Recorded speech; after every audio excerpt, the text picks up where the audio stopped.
Ciao a tutti, sono Ilaria Dalzovo, portavoce in Regione Friuli Venezia Giulia.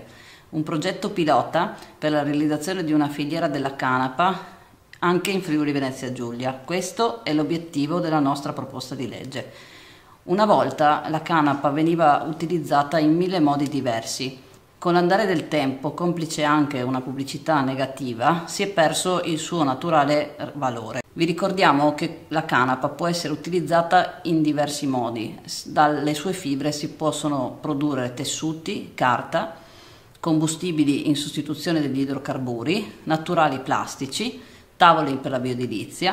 Inoltre, e questa è una cosa a cui teniamo molto, la canapa può essere utilizzata per la bonifica di siti inquinati da metalli pesanti come l'arsenico e il rame. La proposta è caricata sul portale Lex, dove aspetta i vostri suggerimenti e i vostri spunti. Vi ringrazio.